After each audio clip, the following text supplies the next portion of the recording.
Assalamualaikum warahmatullahi wabarakatuh. Halo teman-teman, pada kesempatan kali ini kami peserta Latsar CPNS 2019 Kabupaten Bekasi, kelompok 3 kelas 2 PPSDM Angkatan 4 yang beranggotakan Denis Lina Suhara SPD, Imas Rohaiti SPD, Ayu Fitriani Nurjana SPD, dan Astia SPD akan mempresentasikan tugas kelompok kami, yaitu analisis isu kontemporer yang membahas isu proxy war di Indonesia. Pembahasan yang pertama yaitu analisis isu kontemporer menggunakan metode pentahelix. Analisis menggunakan metode pentahelix ada beberapa elemen yang digunakan. Yang pertama, government atau pemerintah. Yang kedua, akademik atau dunia pendidikan. Yang ketiga, bisnis atau dunia usaha. Yang keempat, community atau lembaga masyarakat atau komunitas. Dan yang terakhir yaitu media. Isu proxy war yang pertama yaitu intervensi politik dan pemimpin boneka di Indonesia. Pada elemen government, yang terjadi yaitu proses pemilihan pejabat yang kurang transparan dan masih maraknya jual beli jabatan. Pada elemen akademik, yang terjadi yaitu masih kurangnya pengaruh dan kekuatan akademisi dalam membuka opini masyarakat. Kemudian pada elemen bisnis, banyak pihak berkepentingan, terutama pihak asing, yang mendukung para pejabat tertentu untuk bisa memiliki suatu jabatan dengan dukungan uang, fasilitas, dan dukungan lainnya demi mengendalikan kebijakan dari pejabat tersebut untuk kepentingannya atau negaranya. Pada elemen masyarakat, yaitu banyaknya LSM atau lembaga swadaya masyarakat yang dapat diintervensi oleh pihak-pihak berkepentingan demi mempengaruhi pandangan dari lembaga atau organisasi tersebut. Dan yang terakhir, pada elemen media, terjadinya manipulasi berita dan hoax atau berita bohong yang secara mudah disebarkan oleh pihak berkepentingan yang dapat mempengaruhi masyarakat dalam menentukan pilihan. Selanjutnya, isu proxy war yang kedua yaitu investasi secara besar-besaran di Indonesia agar bisa menguasai sumber daya alam yang ada. Pada elemen government, masih banyak ditemukan kekurangan pada instrumen hukum mengenai investasi asing sehingga dapat merugikan rakyat. Salah satu contohnya yaitu Rancangan Undang-Undang Sumber Daya Air yang telah disahkan menjadi undang-undang yang memiliki instrumen hukum hanya sebatas hukum pidana dan tidak ada aturan yang mengatur penyelesaian sengketa atau tidak adanya instrumen hukum perdata terkait sumber daya air tersebut.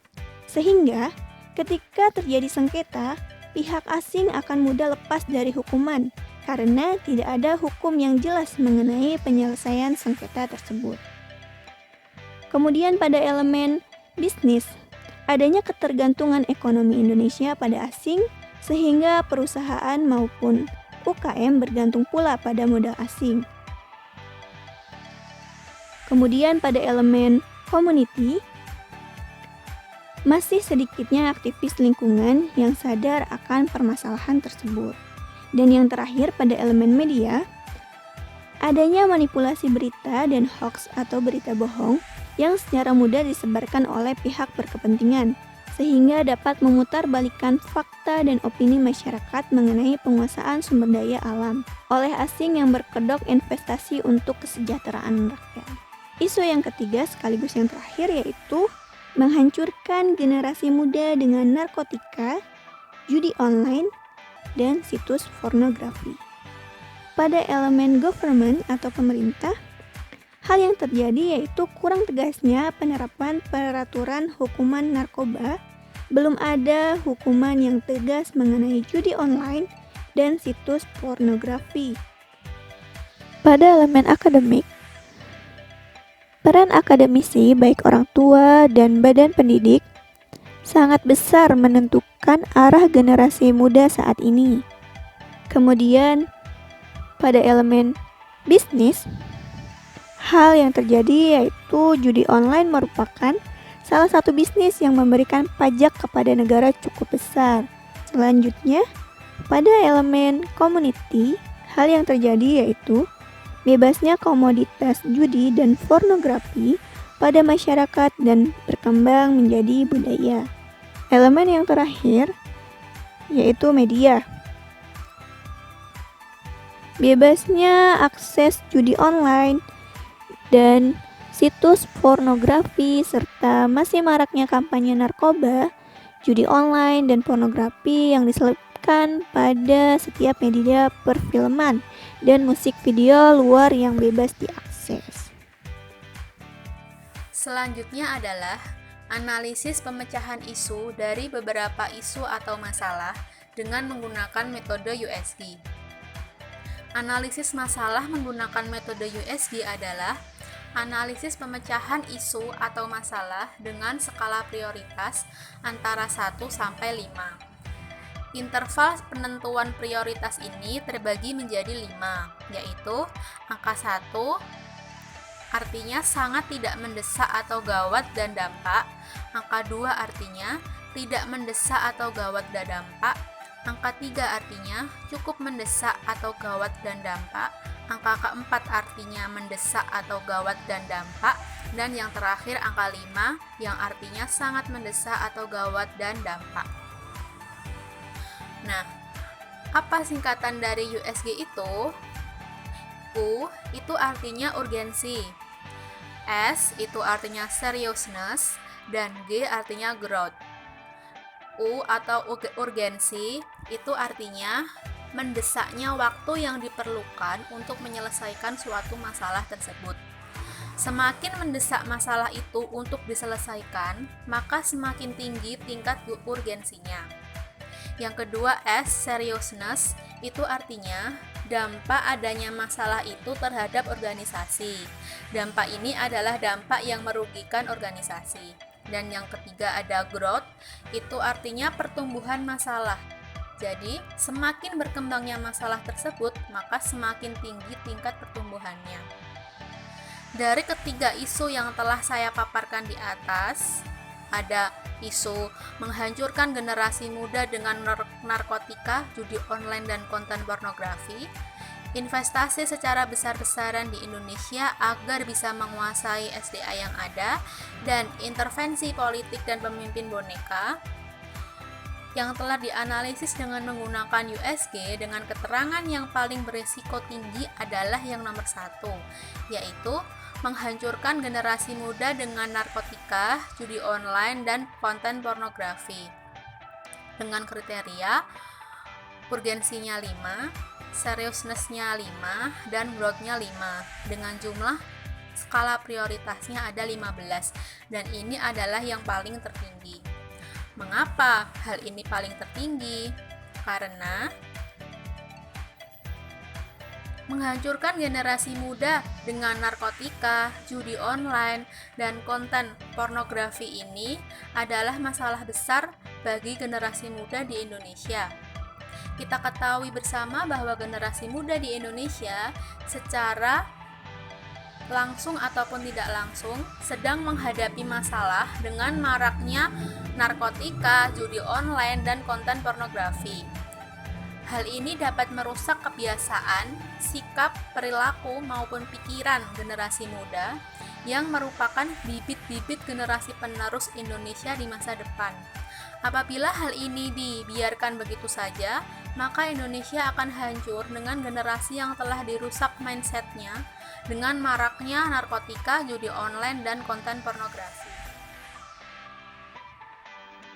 Setelah melalui metode USG, terdapat satu masalah utama pada proxy war, yaitu menghancurkan generasi muda dengan narkotika, judi online, dan konten pornografi.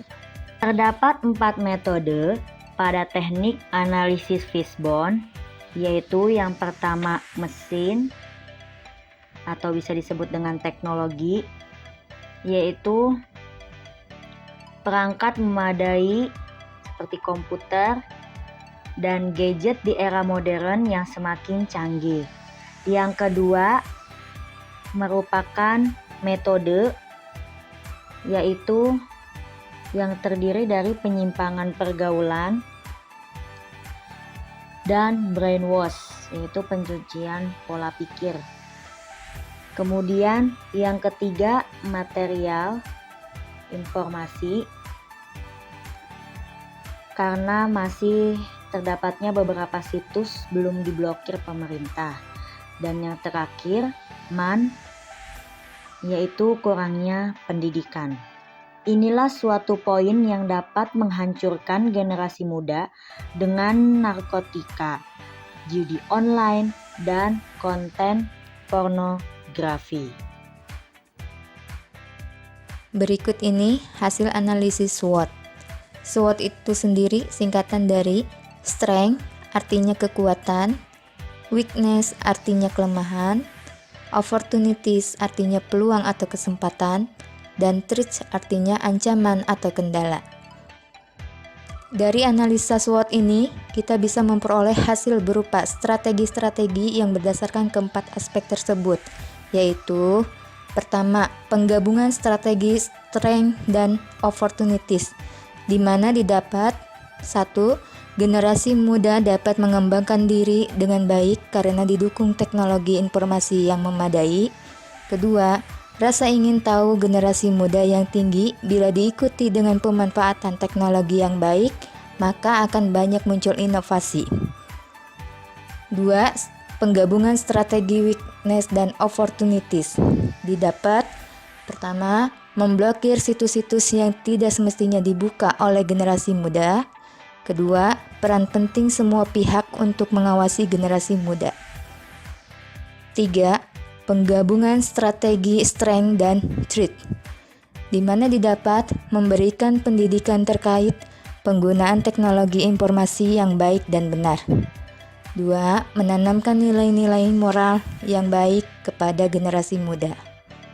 Dan yang terakhir, penggabungan strategi weakness dan threat, didapat pemberian tindakan memberikan efek jerak kepada generasi muda yang melanggar.